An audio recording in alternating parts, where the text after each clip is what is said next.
Hey, the world needs music now more than ever, and it also needs musicians and it really needs music teachers. I'm Glory St. Germain from Ultimate Music Theory, and I'm super excited to be with the great Danny Terrell. Hey, Danny, how are you doing? Doing great. It's an honor to be here. Well, thank you. One of the things that you and I are both passionate about is music. And tell us a little bit about you as a musician. Absolutely.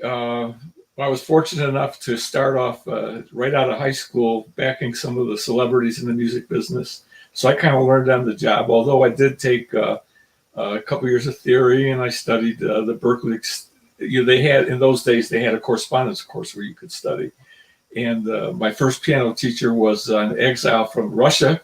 He was a highly trained concert pianist that was just here teaching in Detroit, and so I was very fortunate. I had right at the beginning some pretty good folks. And then as years went on, you run into people that you admire, and you try to connect with them and meet up and cross paths and share ideas and ask questions. So it's a lifelong practice, lifelong endeavor. Absolutely. Absolutely. Absolutely. One of the things that I'm passionate about is connecting with musicians such as yourself, Danny, and of course through our Music Business Mastery event. For those of you that are listening, that are aspiring to become music educators, I do invite you to join us at MusicBusinessMastery.live so you can connect with musicians and music educators. So let's go back in time a little, Danny, and talk about some of the things that your musicianship, your music has given you an opportunity to explore. Oh, wow.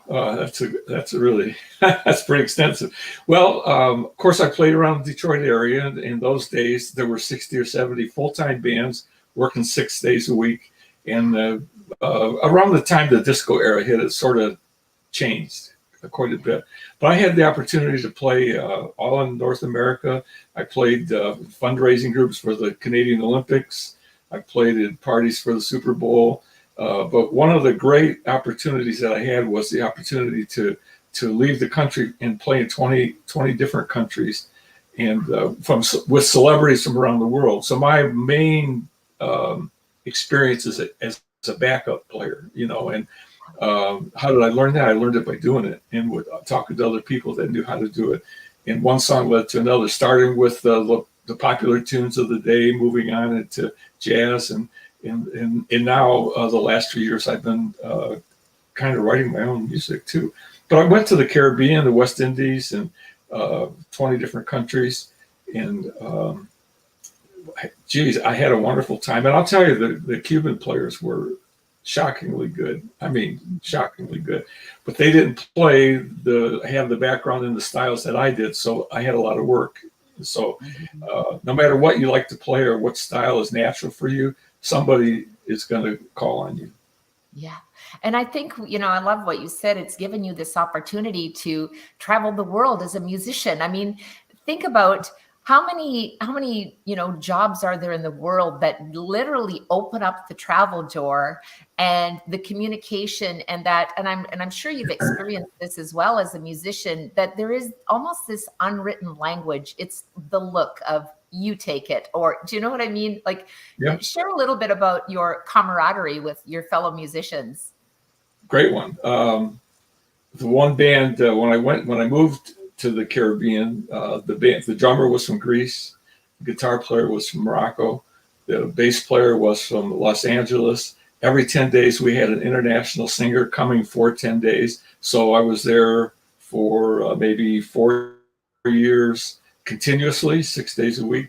And, every 10 days we had a new singer, a new vocalist. So, and you meet people. The thing is, the respect that the island people had for live performances. They would invite you to play for their kids during lunch hour. And on Mother's Day, we had 800. We invited people in. That's the time I was on the ship, and we went into dock at Curacao. 800 families came to have lunch with us. We started lunch at 11 o'clock. We ended at 10 at night. It was it was a lot of fun though. And I think the thing is, you learn to be yourself. You know, when somebody comes in and wants you to play, they don't ask you to be the other guy. You know, and that's one thing you learn, to be comfortable with yourself. And once you find that, you have a lot more to offer to people. It's very authentic, and it's immediate response, and it's your most natural way of playing. Yeah, absolutely. I think one of the keys too is even inside, which is how you and I connected, MusicBusinessMastery.live, which is our 3-day live event to communicate with musicians such as yourself.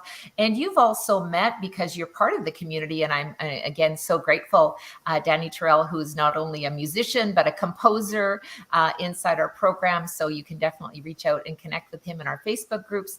But I think one of the things that is really key for me is how, I feel this great responsibility as a music educator to provide these young musicians with all of those tools and the freedom to express themselves. And, take us inside your creativity process when you're composing. Everyone has a different story of what they do. So do you have a favorite composition that you've done? I think so. Nora, one of our other fellow Yes. classmates, actually wrote me today, and she sent me a recording of my song back to me, which was, honestly, tears came to my eyes. It was shocking. And what happened was, about 3 or 4 years ago, a variety of things sort of happened at once. Our training center had to close.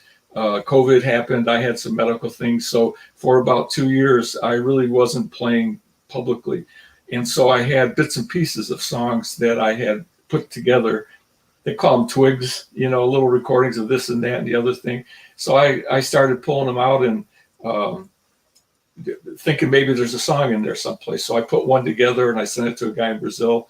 He recorded it and sent it back to me. And I said, it does sound like a song, I was pretty surprised.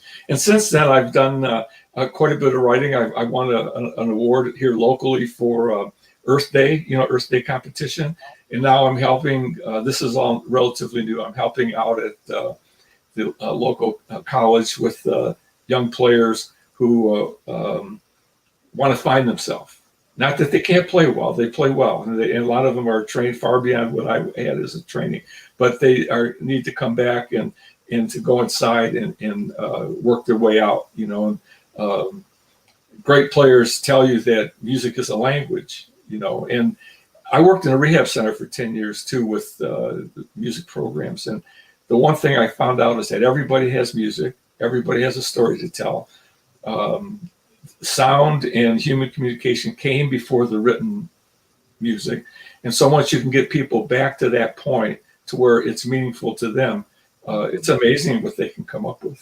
It's amazing, You are such a treasure, Danny, and to be sharing that story and to be helping people express themselves through music. Again, I'm so grateful that somehow the universe brought us together and said, here, you guys got to connect, because even when you think about connecting with fellow musicians, and then when you come into a community such as our Ultimate Music Theory Teachers community, which I'm inviting everyone into our MusicBusinessMastery.live so you can learn more about our community and exactly what we do and how we can help you. You're going to connect with people from around the world. Even you were talking about Nora, who I just adore, and it must have been so exciting for you to and I chatted with Nora yesterday when we were doing an interview, and she shared, oh, I just got Dan's music. And so here we are, this community of educators, sharing ideas. And it must have been really cool for you to hear your music being played by someone else. Yeah. And was it what you were expecting in that interpretation? It was it was a surprise. It was her playing my song and my notes, and she put some interesting expressions to it that I think were appropriate because it was coming from her, and she said the way the song was written, it allowed some freedom to express like that. And the thing is, all over the world, there was a great guy, Walter Russell was one of the first sculptors of the presidents of the United States, and he left school at fourth grade, and he made his living playing in pubs until he became a great sculptor. He was all self-taught music, self-taught sculpture. And when he passed, they had a little celebration. And I said, I was talking to the administrator, and he said, I said, I don't belong to a group. He says, you do belong to a group. Take the globe and put dots of where all the people are that you connect with. He says, and that's your group. And that's kind of how it is here with this group. The people are from everywhere, but when we're together interacting, it's our group. It's our group. Yeah, very important. It really is. It really is.